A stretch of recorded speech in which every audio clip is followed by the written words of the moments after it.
தமிழ் புத்தாண்டு பெண்களுக்கு எப்படி இருக்க போகுது? ஜெயந்தி ரவி மேம், நீங்க சொல்லுங்க. இந்த தமிழ் புத்தாண்டு அனைவருக்கும் நல்வாழ்த்துக்கள். தமிழ் புத்தாண்டு நல்வாழ்த்துக்கள். இப்போ பெண்களுக்கு இந்த தமிழ் புத்தாண்டு ரொம்ப சிறப்பாக இருக்கும். நிறைய விஷயங்களை சாதிக்கக்கூடியவர்களாக இருப்பார்கள். முதன்மையான தலைமைத்துவமான ஒரு விஷயம் நடக்கும். பெண்கள் முக்கியத்துவம் வாய்ந்தவர்களாக இந்த தமிழ் புத்தாண்டுக்கு அப்புறமும் நல்ல ஒரு வளர்ச்சி கிடைக்கும்.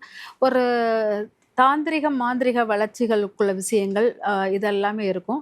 அதுக்கப்புறம் பார்த்தீங்கன்னா, அது கொஞ்சம் பெயர் வாங்குற மாதிரி இருக்கும். பெண்கள் அதில் முக்கியத்துவமான ஒரு பெயர்கள் இருக்கிற மாதிரி இருக்கும். அதுக்கப்புறம் பார்த்தீங்கன்னா, நம்மளுடைய இந்த பெண்கள் இக்கட்டான ஒரு விஷயத்துலலாம் மாட்டிக்கிட்டு தவறான விஷயங்களை மாட்டிக்கிட்டு அதில் வெளியில் வர்ற விஷயங்கள்லாம் ரகசிய விஷயங்கள் அப்படிங்கிறத எடுத்துக்கலாம். அந்த விஷயங்கள்லாம் அடிக்கடி வெளியே வர்ற மாதிரி இருக்கும். பெண்களை பற்றிய ரகசியங்கள், அவதூறுகள் இதெல்லாமே நிறைய வெளியே வரும். அதே மாதிரி வயது முதிர்ந்த பெண்களுக்கு உயிர் ஆபத்துகள் வரக்கூடிய காலகட்டங்களும் வரும் அப்படிங்கிறத எடுத்துக்கலாம்.